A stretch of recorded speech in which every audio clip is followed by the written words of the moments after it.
Beware of too much knowledge. After reading too many books on self improvement, how to improve myself, productivity tricks, all that stuff, I've come to a point where all the advice is just contradictory. None of it all fails to teach me what I need to learn. One book says that productivity is useless and instead to focus on the most effective things. The next book says that the only thing you could do is work harder. The next book says that productivity comes from waking up earlier. The next one says that staying up late helps you work later and better. It's the same with every kind of topic you go into. And this is called an information hazard, where you learn so much that you've come to a point where you don't know what is right. There's a problem with gathering too much knowledge. So how much are you supposed to collect? And I was thinking about this after one of my family members. He's a bit of you could call him a saint. He's given up on materialism, on living his life, and he just lives in the mountains. He makes his own food, he grows his own food. It's really cool.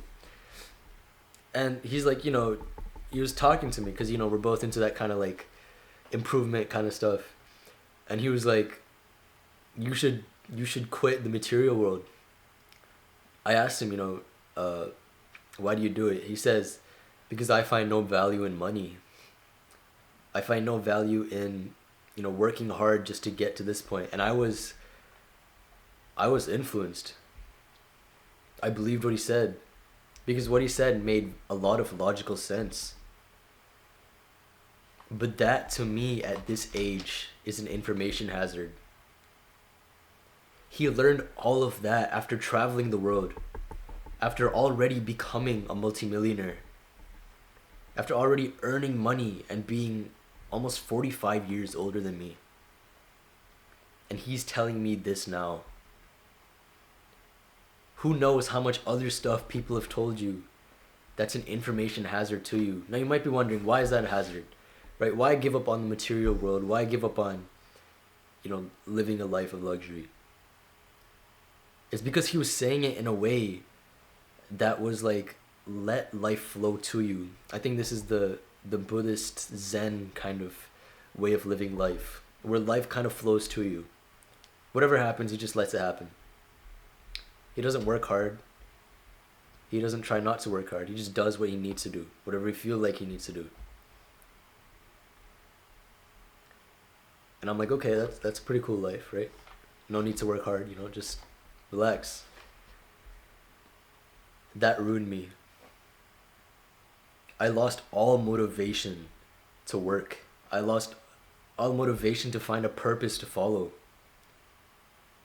I didn't want to go to school.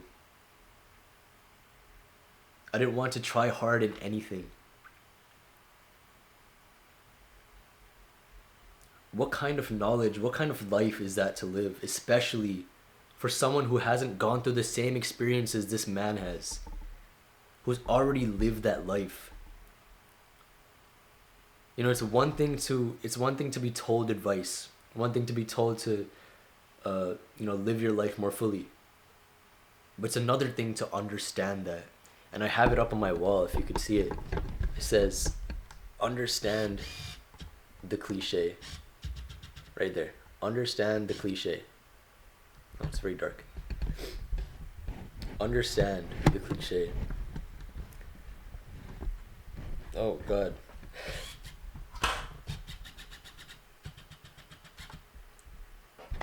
If you're told this cliche advice without understanding where it comes from, what lies behind it, you're never going to value it. Oh, this ring light got a stick there. Okay.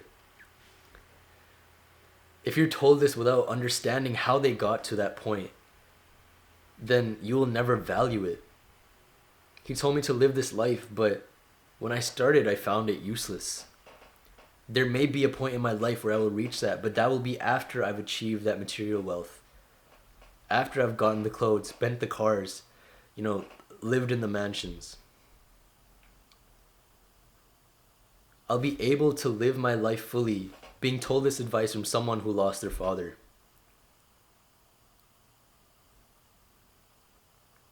You witnessed someone's death, the death of someone close to you. And you're telling me to live a more fuller life. I have not understood that yet. And I will not until I have seen it myself. You tell me to do it, I will not value it. Because you did it when you were 25, 35, 45 years older than me.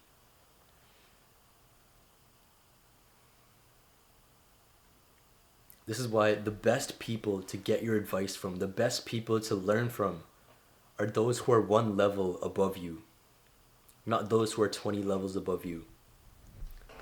This ring light's gonna drop in my face and kill me. If you find these mentors that are just a little bit ahead of you, if you're in high school and they're in college or they're just starting college, if you're in college and you meet a new graduate, you're a new graduate and you ask someone who has 1 year of work experience, these are the people who can provide you real value if they're doing well in life. But that's the problem. You can't find people who are doing well in life just from this measure. This is why I think instead of finding mentors, instead of finding people who are billionaires, millionaires, already wealthy, living a good life, find people who have done something well that you're looking to do well as well. For example, if you want good grades, talk to someone who has gone through all the grades but is new out of high school and has done exactly what you want to achieve.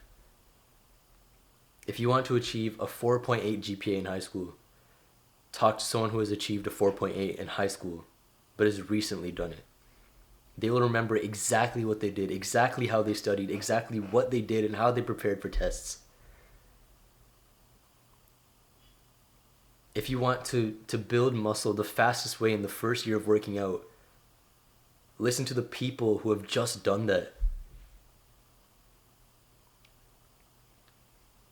Sometimes the past does not serve as good evidence for us. Some empirical evidence from the past, which is, studies, which is what people have felt in the past, may work, but in very, very, very specific circumstances. For example, if you wanted to gain more muscle after 3 weeks of working out precisely on your third set, you should ask someone who did that. And it sounds very stupid because it is. And that's exactly what this person on this YouTube video, exactly what this person on this website is telling you to do. Based on what they've done on their third week of starting to work out, on their third set of exercises. Find mentors who are just above you. And if not mentors, find friends. Your friends are the greatest thing that will influence you. If you want to be happy, get friends who you perceive to be lower than you. If you want to be successful, get friends who are higher than you. Who you look up to, you feel jealous, you feel like you have to compete against them. You feel like you don't belong in that group. Of course, this could go bad. You could end up with some group doing drugs, but you know what you're doing. If your friend group feels out of place, but in a good manner, in what you're trying to achieve, you're on the right track. If it's the other way around, if you feel like you're out of place with a group of friends who are not doing well, who are below you, you will be happier, yes. And if you have strong discipline, you won't fall to their habits. But the majority of the time, you will.